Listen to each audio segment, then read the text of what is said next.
You see, this is so typical of humanity. We want to go there. We want to go twin flame, twin soul. Give me the union. Give me the connection without the initial steps. Messages from the ETs. That's what I'm sharing with you today. These are messages from extraterrestrial beings who have so much to share with humanity. They have so much wisdom and love and compassion and answers that we're looking for, that are right in front of us, that somehow we're blind to and cannot see.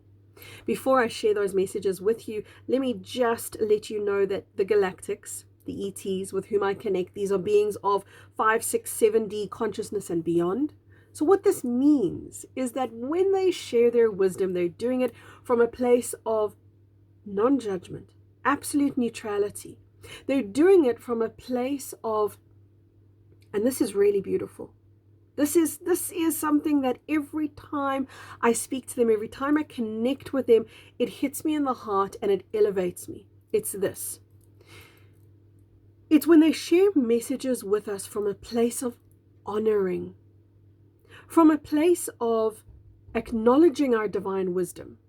Because most, at least human teachers, human beings, when they know something, what do they try to do? It's a very 3D consciousness that I'm going to describe. They try to put a person down. They try to assert how clever they are, how much more than you they know, how wise they are, and by default, how not wise you are. They can be critical. They can be judgmental. They can be condescending. Now, the messages from the ETs are everything but that. They are messages of love. In its purest form, in its purest essence.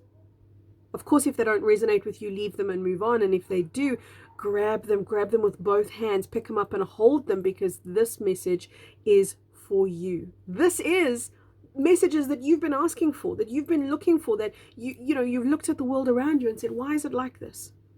What's going on with me? What's going on in my reality? Why does it feel empty when it's not? Why do I feel lonely when I've got so many people around me? See, this is part of today's message. The great loneliness of humanity. This is what we spoke about. And the messages that are shared about this is how the great loneliness of humanity is the elephant in the room.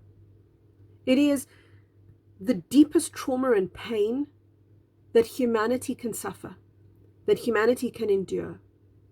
And yet it goes unaddressed. And why does it go unaddressed and unspoken? Because it's too raw. It's too painful to speak about. When something is this deep, when something is this embedded, and when it appears as if there's no solution, it appears as if there's no healing to this pain. There's something in the subconscious mind that wants to protect us and prevent us from looking at it, yet it's so pure and simple and easily overcome. So, the great loneliness of humanity, what it is a severing, it's a disconnect that results in a feeling of isolation, separation, abandonment, pure loneliness. It's a disconnect between ourselves and consciousness, between ourselves and creation, between ourselves and life itself. This is why so many people age or feel lifeless or feel exhausted.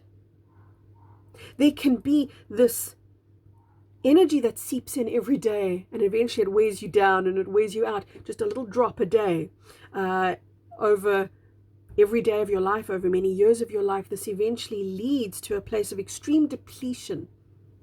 The disconnect is a program. It sits at the crown of the human being, the human body template. And what it does is it is a program inserted to disconnect humanity from consciousness so that they never remember who they are, so that they never rise into their truth, into their wisdom, into their potential, into their love. Many of you already know the story of why that is. They were those beings who sought to control humanity, and to control humanity, you must control the consciousness of humanity, to, in a sense, enslave them, to separate them from who they are. Not just from that which is out there, but separate them from that which is in here, which is their wisdom, their multi-dimensional wisdom that cannot be articulated, that cannot be analyzed, that cannot be spoken, because it is so big and so broad and so wise and so multi-layered and multi-dimensional. We are quantum, we are infinite. trying to quantify, trying to articulate, trying to calculate our wisdom, our knowing. This can never be done, but it can be felt. Okay, now we're getting into more of the solution. If we know what the problem is, if we know that the pain of humanity is isolation, loneliness, and disconnection, what we then know is that the remedy is connection. It's not as easy as it sounds, because this is something that I always share, that truth is simple, but simple doesn't always mean easy. The simple truth is that the great pain is the pain of disconnect. And connected to that pain of disconnect are all of those attributes that I've spoken about, from feeling alone and isolated, rejected, abandoned, all of these things. They all are spin-offs of that one overall core wound of disconnection. So what humanity mistakenly goes into then is a seeking connection to that which is love, to that which is higher, to that which is light, to that which is truth, but coming up kind of empty, coming up kind of lonely, coming up kind of substanceless, or not quite getting into the depth, the light, the love that they wanted. Where is that? Where is that elusive stuff? Where is that connection? You see, what humanity will so often do is they will go up there looking for that connection to light and love and beauty, forgetting the connection that's right in front of them, which is the entry level to connect with what is in front of you today, what is in front of you right now. This is where most people will sabotage themselves, because that's hard. To connect to pain, to connect to suffering. In a sense, it's kind of like you've got to connect to your disconnect. You've got to connect to that which has held you back, that which has held you in suffering, to connect into the place that you've avoided. But here's the beautiful thing. Well, it's beautiful and it's not beautiful at the same time. The beautiful thing is this: humanity will heal this pain. And because they will heal this pain, because it is how you move forward. And right now, in order for you to be on planet Earth, the only way to do it is to move forward. If you're not moving forward, if you're stagnant, if you're stuck, it's a ticket off the planet. If you are moving forward in whatever way you are, not comparing it to anybody else, if you are moving forward, you are progressing, you can be here on this planet, because the frequency of this planet no longer allows for humanity to not be expanding, to not be growing. But do not judge the person next to you, because they might be growing that much every single day, which for them is quantum. For them, that's just, the biggest thing that they can do. But maybe you're at a different level. So maybe your growth is miles and miles and miles of growth a day. Then that's your potential, and that's what you do. So don't compare your growth to anybody else's. Just know that forward movement or growth or expansion is the ticket to life right now. That's why I say this is in front of humanity. This is a next step for humanity. And this is why the ETs are looking at humanity, because they know what's next for us. They know where we are in terms of our consciousness and our evolution and our sticking points, our woundedness. We don't like to look at something that's too painful for us to resolve or solve. We instead try to look above it. We instead try to look beyond it. We instead try to look anywhere else. And then we say, oh, I am connecting. Oh, yeah, baby, I'm connecting to love and light and beauty. But I still feel a loneliness. But I still feel like something is wrong. I still feel like something is lonely inside of me. So does this make sense? Can you see? Let me know in the comment section. I'd really love to hear from you. Does this make sense to your life? Does this allow you some penny dropping moments where you get to see the foundational root of loneliness on the planet? Because you see, we always seek to connect outside of ourselves, but the depth of the connections external to us are only mirrors of this depth, the depth of internal connection. And you're not wrong, by the way, when you can't feel that. You're not bad when you can't feel that. What you are is very successfully, triumphantly human. That's very much what we knew we were going to undergo. We came here for the reconnect. We came here for the thrill of leading the way, of being front runners and light bearers to show others how possible it is, how easy it is, and how to do it. Not, oh gosh, I share this so many times with my online community, not through spoken word. We do not have to teach others. We have to be the light. We have to be the connection that we wish for others to step into. So, the connection originates as a bravery and a courage to connect to what is right in front of you, on your plate right now, what's right in front of you, to feel, that's your golden word, to feel it. And yes, something in the human brain is going to say, well, don't go there. Something in the human brain is going to try to prevent you from doing that, because why? It's going to say to you, listen, you don't have the answer to this puzzle. You don't have the solution, so don't go into territory you cannot tread. Don't go into water you cannot swim. There's a part of your brain, your subconscious actually, that's going to try and keep you out of this. At that point, you get to say, no. I am the master of my reality, and I am safe because this is the truth. This is what the ETs want you to know. It's what the galactics want you to know. I am safe. That's what time it is. It's time for you to know it's safe to connect. It's safe to feel what you feel, you heal. You know this. I know that I'm speaking to an audience of very, very wise, very, very loving beings. I know this about you.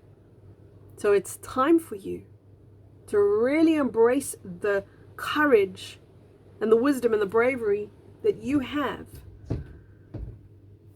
and move into connection, because connection eradicates loneliness. But initially, it will come through as connection to pain, connection to hardship, connection to struggle. But connection is the key. It's that humanity's always had the key and said, no, I don't want this key. I want another key. I want the connection to love and peace and beauty. I want connection to all the higher frequency things. I don't want this connection to all the density, the difficulty, the low frequency, so-called low vibratory stuff. I don't want this. Without realizing that this stepping stone is necessary to get to the next. This key unlocks the next level, right? We step out of loneliness when we step into ourselves. We step into ourselves when we allow ourselves to embrace and feel the moment that we are in, who you are to yourself right now, how you exist unto yourself right now. Step in there, feel in there, go in there.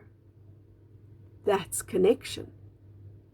And that connection expands and evolves, and then you become a living light on this planet that bears a truth, that bears a resonance, that other people will use to connect to themselves from. You become the ripple. You become that upon this planet which speaks in volumes without ever uttering a word. So it's time for humanity to move from the great loneliness to the great reconnect. The beautiful thing about loneliness, look at the word, alone. A-L-1, O-N-E. See the word in your mind? Alone, A-L-O-N-E. That O-N-E, what does it spell? It spells one. So aloneness is all oneness. It's when you are inside yourself. So here's some of the final messages that they shared with me. That humanity has come to a point where they will face a test. And the test is this. Can you stand on your own? Can you stand as yourself on your own? Do you have the courage to do that, even if it feels as if others are against you? Do you have the courage to do that? I know that you do. This is very, very much what the current energy is calling for. You see, the March energy brings up all of the Christ consciousness to be cleared. It brings up all of that old, outdated, distorted martyrdom, self-suffering, self-sacrifice, all of that sort of stuff to clear. And as it does, it puts you on a path, an inner Christedness, an inner path that wants you to go deeper into yourself. This is crucial. This is key. It wants you to go deeper into yourself. And every time you do that, every time you go deeper into yourself, it feels lonely. Because you and only you can lead yourself in there. You and only you can give yourself permission to go in there. It will feel lonely. But where does it lead you? Aloneness leads to all oneness. It leads you to oneness. to your inner unity. And when there is connection inside and unity inside, it's everywhere. Then you are alleviated from the loneliness. Oh my gosh, humanity, this is so important. Share this with your friends. Let them know that loneliness is not our legacy. Let them know that we are evolving, and there's twin flames and twin souls, and there's all these connections waiting for us. But it doesn't, you see, this is so typical of humanity. We want to go there. We want to go twin flame, twin soul, give me the union, give me the connection, without the initial steps, which are connect to your pain, connect to your loneliness, connect to all that which is above it, which is higher, higher, higher, until you get to those exquisite soul connections. Speak to me in the comment section, everyone. I'd love to hear from you. From my heart to yours, lots of love. Bye-bye for now.